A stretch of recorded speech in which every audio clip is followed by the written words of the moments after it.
오늘도 영상 예배에 오신 우리 성도님들을 환영하고 축복합니다. 코로나라는 기나긴 터널을 잘 건너오신 성도님들 수고하고 애쓰셨습니다. 여러 가지 규제들로 인해서 우리는 너무도 많은 힘든 시간들을 보냈었지만 또한 이렇게 규제들이 풀려서 드디어 이번 주일 우리는 20차 뉴패밀리 전도 출정식을 하게 되었습니다. 얼마나 기쁘고 감사한지 모르겠습니다.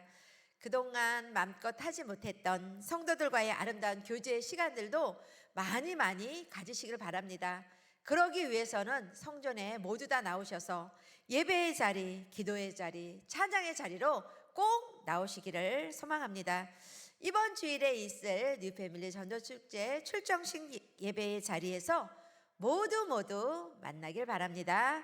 오늘 우리가 함께 나눌 말씀은 두 곳인데요. 시편 28편 7절과 히브리서 4장 15절 말씀입니다. 말씀을 먼저 봉독해 드리도록 하겠습니다. 시편 28편 7절, 여호와는 나의 힘과 나의 방패이시니 내 마음이 그를 의지하여 도움을 얻었도다. 그러므로 내 마음이 크게 기뻐하며 내 노래로 그를 찬송하리로다. 히브리서 4장 15절, 우리에게 있는 대제사장은 우리의 연약함을 동정하지 못하실 리가 아니요 모든 일에 우리와 똑같이 시험을 받으신 이로되 죄는 없으시니라. 아멘. 저는 오늘 말씀의 제목을 하나님의 도우심을 받는 비결이라고 정해 보았습니다. 하나님께서 성도를 도우신다는 것은 성경의 약속입니다.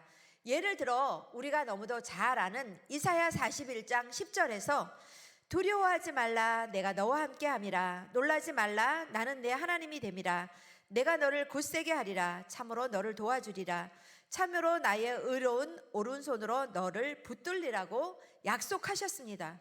그런데 이 약속에는 조건이 있음을 아시기 바랍니다. 사사시대의 이스라엘 백성들은 하나님께서 세우신 조건, 즉 사사기 2장 1절 하반절 말씀을 보면 내가 너희와 함께한 언약을 영원히 어기지 아니하리니 라고 기록되어 있는데요. 내가 너희에게 세운 언약을 그들은 어김으로써 끊임없이 고난을 자초했음을 우리는 말씀을 통해서 볼 수 있습니다. 이 고난은 약속에 대한 조건을 위반했을 때 마땅히 당해야 할 징계였습니다. 우리는 이 세상을 사는 동안 도움을 주기도 하지만 또한 우리는 많은 도움을 받고 살아가기도 합니다. 그런데 영적인 문제에 있어서 우리는 전적으로 도움을 받는 존재입니다. 그리고 그 도움을 받는 데에 조건이 있다는 사실이 우리를 어떻게 보면 조금 힘들게 할지도 모르겠습니다. 그러나 우리가 조그마한 성가심을 극복함으로써 이 세상의 그 어떤 장사로도 얻을 수 없는 큰 이익의 엄청난 축복이 우리에게 임하게 됨을 우리 성도님들은 믿으시길 바랍니다. 이제 우리는 하나님께서 어떤 성도에게 도움을 베푸시는지에 대해 말씀을 통해서 살펴보면서 우리 인생이 끊임없는 하나님의 도우심으로 인해 형통할 뿐만 아니라 성숙되어야 할 것임을 함께 나누어 보려고 합니다. 첫째, 전심으로 하나님을 의지해야 합니다. 오늘 본문 7절에서 다윗은 자신이 하나님을 의지함으로써 하나님의 도우심을 받게 되었음을 간증하고 있습니다.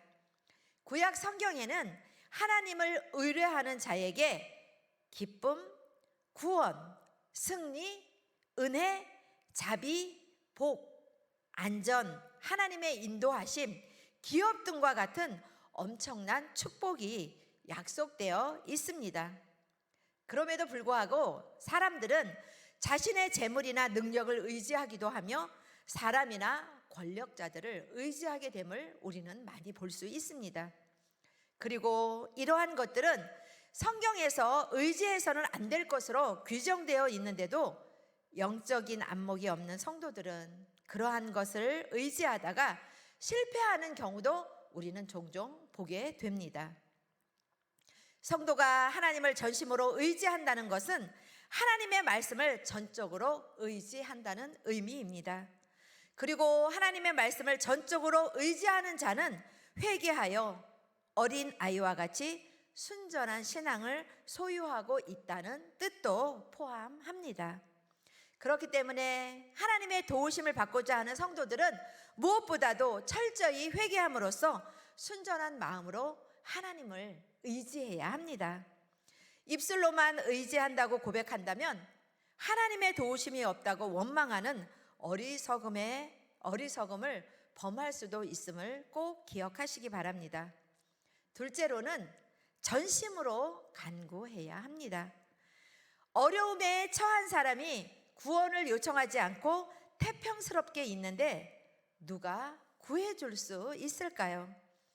만약 그러한 신앙 자세를 가지고 있는 사람이 있다면 우리가 잘 아는 것처럼 감나무 밑에 누워 홍시가 자기 잎에 떨어지기를 바라면서 입 벌리고 누워있는 것과 다를 바 없을 것입니다.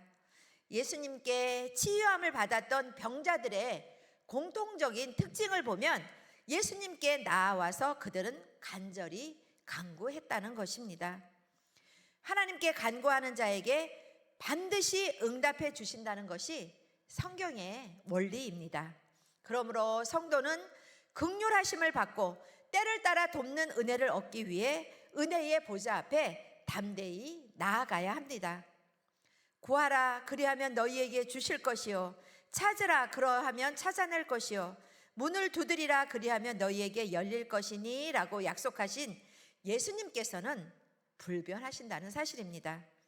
이 사실을 믿는다면 어려운 일을 만났을 때 하나님께 원망하기에 앞서 겸손하게 무릎 꿇는 습관을 우리 모두는 가져야 할 것입니다. 성도 여러분, 우리는 하나님의 도우심 없이 어떤 문제도 힘으로 해결할 수 없는 연약한 존재에 불과합니다. 이스라엘 백성이 7년 기근으로 고통당할 때 하나님께서는 그들에게 거저 비를 내려주시지 않으셨습니다. 제일 먼저 우상을 섬기는 자들을 처단하심으로써 이스라엘 백성의 회개를 촉구하시고 그 다음 엘리야 선지자의 기도를 통해 7년 동안 메말라버린 그 땅에 비를 주심을 우리는 말씀을 통해 보아 알 것입니다. 그러므로 성도는 어떤 고난, 어떤 상황에서도 낙심하기에 앞서서 능력의 주님을 전심으로 의지하고 그에게 간구하는 자세를 가질 때 하나님의 능력을 끊임없이 체험할 수 있는 것입니다. 오늘 하루도 나에게 능력 주시고 함께 하시는 주님을 의지함으로 모두 승리하시는 우리 믿음의 성도님들이 다 되시기를 소망합니다.